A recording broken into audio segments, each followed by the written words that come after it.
students, welcome to another session of Career 360's Institutional Spotlight series. Today's focus is the SRM University, Andhra Pradesh. We have with us Professor Satish Kumar, who serves as the university's Vice Chancellor. A little bit about Professor Satish. He is a distinguished academician, researcher, administrator with over 4 decades of experience in higher education and public health. He completed his Masters of Management at McGill University in Montreal, Canada, and was awarded a PhD from Punjabi University. His academic journey at the National Institute of Health and Family Welfare, New Delhi, allowed him to make significant contributions in the field of genetics, epidemiology, operational genetics, and tribal health. Professor Satish has been associated with the SRM Group since 2007. He joined SRM ISD, Chennai, to establish the School of Public Health as the Dean, later rising as the Registrar for SRM University, Sikkim in 2015, and currently serves as the Vice Chancellor at AP. Welcome on board, sir. It's an honor to have you. Thank you, madam. Good morning. My first question, sir, would be, could you give us an overview of the university's distinct schools and the academic strengths each one brings? Thank you. This university has 3 important schools currently. And first school we called as CES, that is basically engineering school. And we also have one management school. It is called Paris School of Business Management School. And one liberal arts school. It's called ESLA, Eastern School of Liberal Arts. And we have around currently 12,000 students. I think this academic year we'll be touching 15,000 students. We have a faculty of around 600 to 700 faculty members, and around 700 or 800 PhD scholars for support connected to this with the scholars. Because scholars are connected to the faculty members for doing the research. This is about the overall, and we have around 80 labs and 10 center of excellence. And the university is going through a very, I think, important strategic technological transformation. So under this, we have high performance computer, but of course we are procuring NVIDIA at the center of excellence or NVIDIA university. We are in a debate. I think in a couple of weeks we'll be finalizing. We'll be buying the AI because we want our students to have hands-on with this AI and live labs actually. Second, we also have a very strong quantum section. We are the first university to have our own quantum computer, along with the reference center for testing the reference quantum parts for other startups who prepare quantum parts for making the quantum computer. And we are part of the Quantum Valley of Andhra Pradesh. So and we are also establishing a qubit research lab, and there are different technological transformations we are taking forward. But more important, why I'm telling all this research background, our university is a research supported university, and so we expect every student should be directly or indirectly be part of the research. So we have seed grant support for the students, when the UG students and PG students to have a mandatory publications with the support of the faculty members. So we create an ecosystem where they have a hands-on experience and a research experience to take it forward. In what ways does SRM University AP differentiate itself from other traditional universities, in terms of teaching and learning practices? There are many models. Earlier, I'll tell about our strengths. Number one, we have faculty members from the premier institution that we don't take from the other institutions. We are and pay a student from faculty from outside. And our philosophy is that we recruit faculty with an exposure rather than experience. We have better exposure in academic exposure. So when the faculty comes to the class with the research and teaching academic experience outside the typical traditional world, they bring a different experience to the classroom. And whole curriculum is divided into that, mostly that having that industry first priority, that every module, everywhere we have industry linked modules. So they have industry exposure, number one. Number two, that experiential learning, and hands-on is one of the theory is done so many times, but this is one of the important thing, hands-on experience we give. And after doing everything, we also have a strong linkage with the entrepreneurship self. So when they do all these things, they develop ideas. So they work with our entrepreneurship cell, work with the students. bringing out their innovative ideas to make them into ventures. That linkage is there. So it's very different. One is that traditional teaching and getting into a job. Second is an experience ready for the industry students and having a different perspective of thinking of their own entrepreneurship cell or getting into the research area. Actually, these are all different designs actually we adopt for strategic preparation of the student. In a sense, a student has the liberty to, choose whatever suits them in terms of going for a job, research, whatever. I think Well that's said. quite right. Yeah. So my next question is like, the university emphasizes an environment where passion for knowledge meets purpose and excellence. Now, how is this actually reflected in the academic framework? Knowledge meet purpose means basically the experience and output. So I was just earlier question I was talking about only. Uh, if you look at that university, any university students output, we require 10% students to be knowledgeable because they are the leaders which they get into the academic research and other things. That they're the different make. Another 60, 70 students, they get into the experience, into the purpose and doing something practical, problem solvers, applied, product based. This will happen actually. Around 5 10 core entrepreneurs, they don't bother about theory. They have an idea. They innovate into the 10% to 20%. So this big chunk of students, we have to give them a purpose. How do you solve a problem? How do you make a product? How do you take it forward? Whatever you studied. It basically applied mindset that we developed from the day when they enter the university and get into the class. That is the purpose. That is the philosophy. Connect to the every classroom, every student, and through our experienced faculty members. If you had to talk about what do you look in students, there is an academic eligibility, of course, that is the basic thing. In addition, what does the university look for in students who want to join the university? Actually, I'm a liberal teacher. Traditional teachers talk about intelligence, marks, vagara, vagara. For me, if you look at that, no student is a bad student. The one. We differentiate a student as a bad, good student. But SRM look for students who have good aptitude. They want to have a goal based and they want to succeed in life using your resource. That's one of the prime requirement. So every student has an ability. How do you mold it? The teacher's responsibility and in overall the university's responsibility. Of course, we'll not shy away with that. But student with a goal based, they want to go study and do something in their life. They are the best people. It's a very qualitative variable. Whenever we discuss with the student, we always talk about what do you want to do in your life. So I'm very surprisingly now, if you look at that, when the older generation like us, when we studied, we whatever seat we get, we used to go into the degree. Then in between, that was guided by the parents. Now the modern generation, with the peer group or exposure to the technology or so on, I think they are crystal clear. Some of them, and those are the real students. Whether they will, I think we would like to take them in. Actually, they have a goal. They want to do something. Of course, we also get some students who want to. We do not know, but we give them the guidance. But majority, we always look for that. Goal may be different. I think it may be entrepreneurship or become product based, become an academician, become a researcher, be going to. I want to go to abroad. There are some goals should be there in the life. Otherwise, directionless. Now I think I think this question is a wonderful question you asked. Now does the again I'll repeat that earlier parents were directing the students what to do, what not to do. Now thanks to technology, thanks to their exposure to the whole world, I think outside world through the window of social media or I think people talk about negative, but positive part I'm talking about that. And the peer education, the seniors, juniors, etc., they are well informed, crystal clear what they want to do it. So those are the real, I think, leaders. I think of tomorrow. You also have international students in the university. So, what are the initiatives? Because there is a cultural difference, there is a marked difference in the way we function, and so how does SRM? What are the initiatives taken by the university for international students?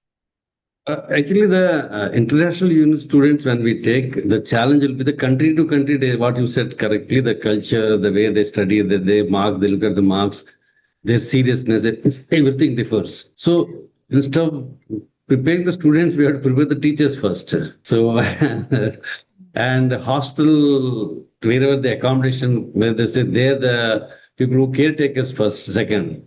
Third, again, we talk to the students. What is our culture? The way we are, they should not be offended. We have a periodic classes and preparations, bridge classes for them.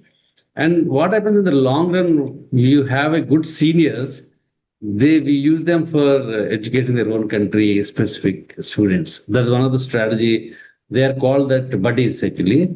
Buddy system is started. We take from either from earlier they are from their own students from this side, but now we started with our own country mates, actually, senior students. I'm telling that very interesting it was that many students from Africa, they're here. They mix with our own students, even they dance to Telugu songs. So I'm amazed to see that they are. So that cultural adaptation is so fast. If you create that environment, the conducive environment, that's what we try to do that every time. How does the curriculum move beyond the one size fits all approach?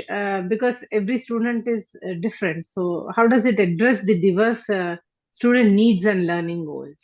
But actually, our Indian education system talks about a broad group based actually. Even though we make a bucketing system and then one group of students what require, we provide that. That's one model of doing it. Second is that syllabus is generally fit for all only. Because if you look at anywhere, but approaches are not fit for all. It is precision based modeling and not individual because since the student size is too large, we group them of the like-minded and like one, I think, category of people, and then we give a different approach to them actually.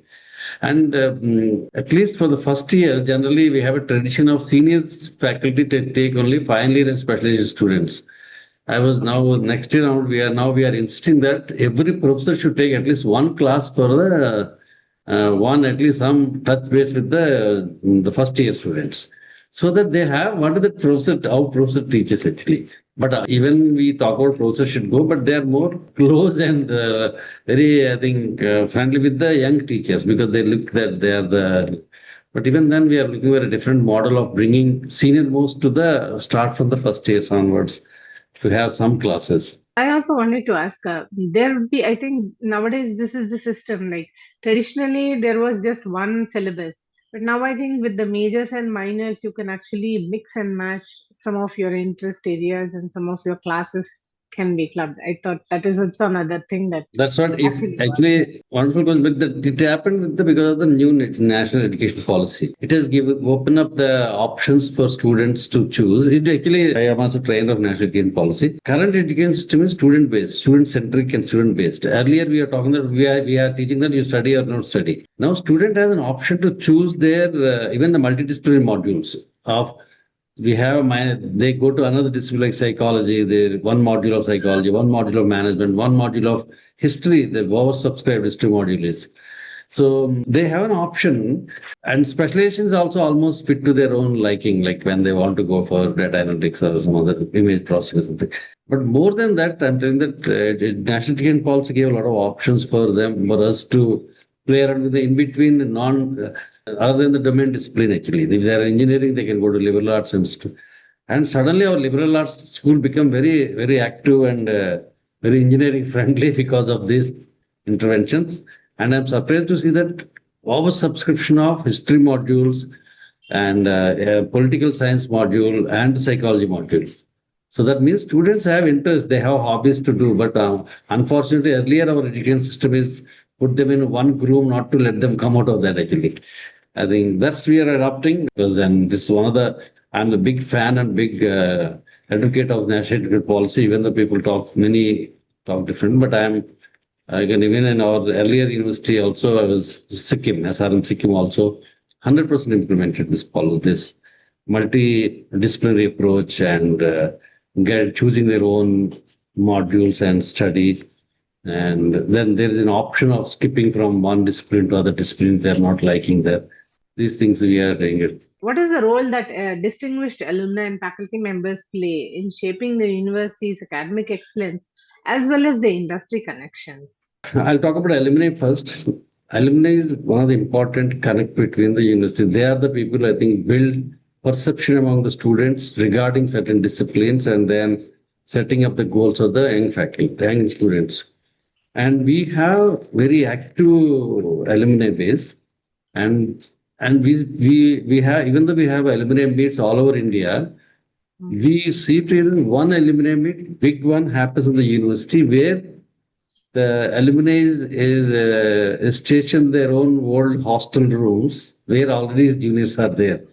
They want to that nostalgia. They want to have their own same hostel room. They go to their own class and sit there and interact with the students. And they talk about their experiences of growth. That is one of the, I think that is amazing experience for any fresher. I think this, I thank I people look at alumni contribution in terms of monetary contribution to the university. I do not think about that. More than this qualitative, that goal setting and shaping of their dreams of the youngsters is the one big role we play. 'Cause I'm going to US next month for having an alumni meet in US also. So we brought a couple of alumni here from US. So they want me to come and meet all of them, what is happening there, and then what to have. So we have a constant process going on to connect this alumni. They bring the student perspective, industrial linkages, and more than the faculty. You talk about the faculty. We have three types of faculty considered. One is the traditional faculty. We recruit them to teach. Second, we have a professor of practice from the industry. They come after having serving in industry for several years. We bring them. They literally, I think, they bring that industry core experience to the classroom. Second is we also have visiting professors coming from the industry, and all these things happen because if they know that university is doing meaningful work, university, they feel happy to work with the university, then only they come. Otherwise, it's very difficult to connect this. And I'm telling that this university is away from the main cities. Even then, people come in, they understand that how we are doing, they understand our philosophy and output. Then they show. So the three type of faculty members. Traditional faculty, they force more on practical at the university and other things, and theory part, and then exposure, experiential learning. But when the practical, the faculty from these areas come, they give an experiential learning, and many times industry visits. Those are things they coordinate with that. So faculty plays that role. More than that, I always admire the role of alumni. I think every university should tap this, other than having alumni meets and having group meetings in other places. That's actually wonderful. The students can actually talk because they require guidance, and who better than alumni? Yeah, that's a wonderful. Yeah. Any student who joins, and generally this is how we have seen most of them only talk first of placements. What is this university going to do for us? So when we have to talk about SRM's placement trends, could you just give us a highlight of the key placement trends, achievements in the past years or in recent times? As a group, we have more than 95% placement record. That is not an issue. More than that, now average salary is growing. I think around 10 lakh above average. We are among the 10,000 students. Other than that, what we are trying now, what is new, that we are setting up relations with the industry from outside India. So we have a big chunk of students traveling to Japan for Japanese companies every year. We have several companies in Japan, and we teach them the language, Japanese language. Students who show interest to go to Japan, not from the second year onwards. Similarly, we also started German. So German language we teach them. In the meantime, German industries we connect to them, and their requirements also they give us. So we train them as the requirement along with their academic curriculum. So that is the one important thing. Now we are having international placements. I think we prepare the student, and when they go to the countries like Germany, Japanese, and other countries, they require the language support. Otherwise, they cannot work there because they're core in their own language. So I think that's one of the important thing strategy we adopted for last 2-3 years, and. Now, madam, I think for the few, we have a strategic plan for next placements after 5 years down the line. If you look at the placement trend, it's going to this coding-based placements are happening. It's going to stop in the coming year, and jobs will not go away. People say jobs are there will go away because jobs will not go. Jobs will change. Types of jobs. So for that, we have to prepare our students. So we brought technology transformation to the first question I talked to you when I answered. We are bringing technologies like we are creating your Fab Lab, we are creating your own AI center, AI university, AI center of excellence. We are also green technology based. We are taking quantum technologies. So all modern technology, we are making students hands on for that. So the next generation of jobs, my hunch is that as with my 30, 35 years of experience, jobs will be of students who have more technology advanced, worked on more advanced technologies, hands-on, not the theoretical. Second is who are problem solvers. They know how to do problem solving skills to require and multidisciplinarity. Earlier we are talking about only goal-based, I think narrow vision that is going. I think you have broad I think multiple disciplinary concept you have to bring in. And fourth is that applied research. Era is coming for applied research, what you are going to do actually, not a theoretical research. I think these are all skills based. We made a strategic plan. We are in the process of making slowly, we are looking at the trends in coming job market changes. We are I think we are bringing those strategic interventions into the placement trainings. So slowly we are injecting those skills so that coming to prepare students for future placement ready age. The current placements are more than 95% good, highest package around 60, 40, 50 something like that. And they have average salary is also going up. I think and I think where numbers are very high, so that averages go down. So that is all happening. One of the best placement records we have in this part of this. But I'm talking about how we are preparing students for next generation placements. That actually matters because now every day we hear so and so company has retrenched this many people or has laid off. In that scenario, students are very skeptical. Should I take mechanical engineer? Should I even take computer science engineering? Will it work? So many companies are. So it makes sense having health skills and value additions to whatever degree that comes in.